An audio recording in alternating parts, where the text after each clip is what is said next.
It's Roxie Digital here for 1039, and I'm so excited to have Tessanne Chin, season 5 winner of The Voice here. I'm a huge fan of yours. Thank you. When you were on that screen, I was rooting.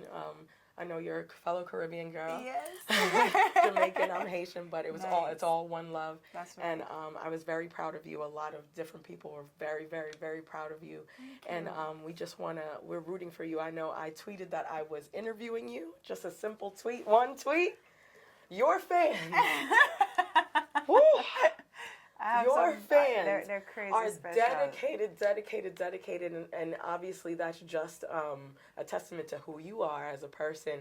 So your fans are dedicated because you're such a dedicated person, Thank you. which makes it so easy to be so proud of you and be your fan. Thank you. So congratulations. Thank you so much. Thank on you for everything, having me. of course.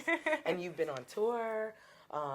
You were on Adam Levine's team. Yes. You dropped an album. Yes, ma'am. Boy.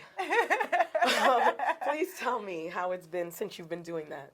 What's going on? Listen, since December 17, we have hit the ground running. And I mean that literally, like, we have been going nonstop. And that's a huge blessing because anyone that is in this industry, that's what you want. You want Right. to have your days filled. You want to have, to know that next week you have stuff to do up until next year, you know. So it's been an incredible blessing. It's been such an amazing thing to see how life has opened up. Right. Because I've been doing this for a long time and Exactly. been hustling for a long time. So it's wonderful to finally get the kind of opportunities that you used to dream about.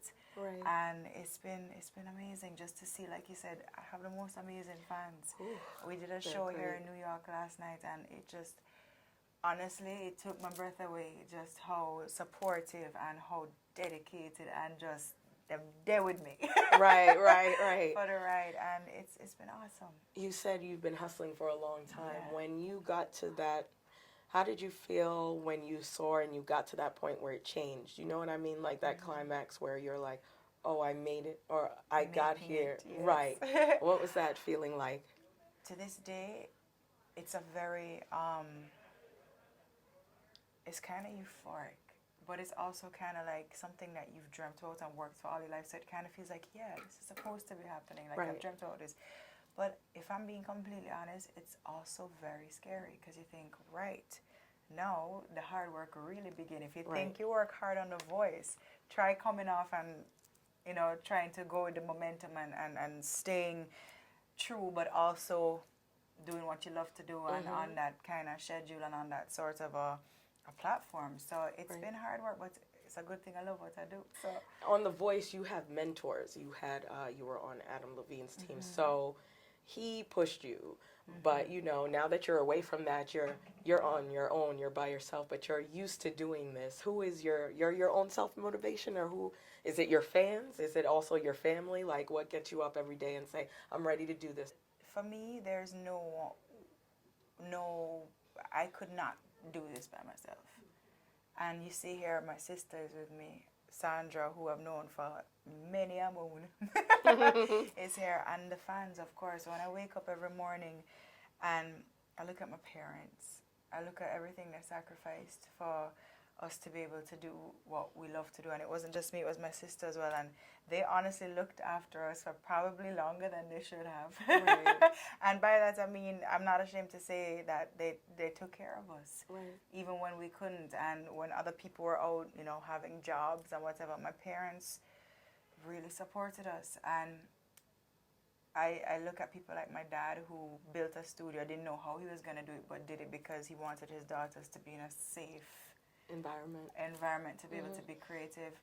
Those things motivate me. I look at my nephew who just born, and I think I want to be able to be the best auntie one day, and one day hopefully the best mom. I look at my husband who has stuck by me through this whole thing. Those things motivate me. So we're in the middle of something very serious with Ebola, and that makes people worry, especially when they travel, and you travel a lot. And I know I recently went to Haiti, and something I had to worry about when I was there was the mosquitoes and chikungunya. Yes, so I was very, very. I mean, this may sound ignorant, but I wasn't scared because I'm who I am, and I'm not afraid of the country and I know how to move You're in the home. country. Right. Yeah. But I know other people are on high alert. So when you know that, when you know things like, those diseases and Ebola and coming here and now it's reached New York and New Jersey, and how are you moving the streets? What precautions are you taking? It's very peculiar in the situation I'm in, because I'm in a situation where I meet people every day, and sometimes I meet fans and I'm not gonna not hug them because I'm a hugger, but at the same time, the precautions you take, you have your hand sanitizer, you have those things, and if you feel like you're getting a little whatever, then you back off, but the way I look at it, you can't stop living life, because then you become a slave to that. I mean, yes, there's chikungunya, there is, God forbid, Ebola. There's horrible things that, they're going on in the world every day. And it's always when they come to our doorstep that we all of a sudden realize that they're there, which is unfortunate. But, people are living with these situations every single day of their life. And it doesn't mean that we have to stop living our lives. We have to carry on. We have to do what we can to help. Do what we can to be safe and to protect ourselves, but we can't stop living. I know you said before when we were putting the mic on you, you're enjoying your time in New York. What's going on? How has it been? How has the love been receiving?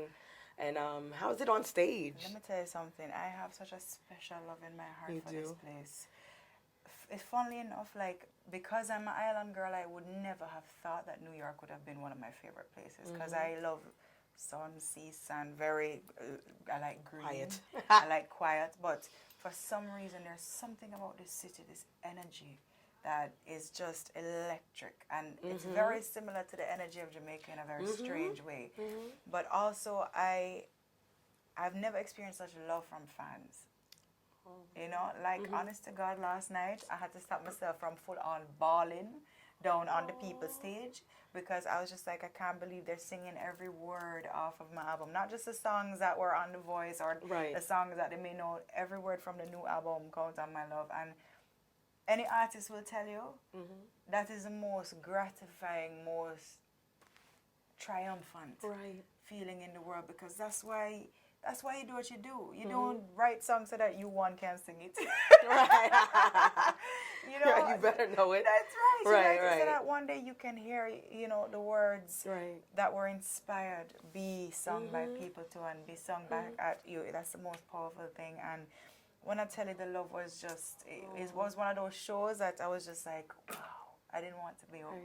This is to, inspire somebody and make a difference in somebody. So of course. That's what you're right. That's what you want to feel. What I loved about it is that, a lot of the songs on this album was written right in this city.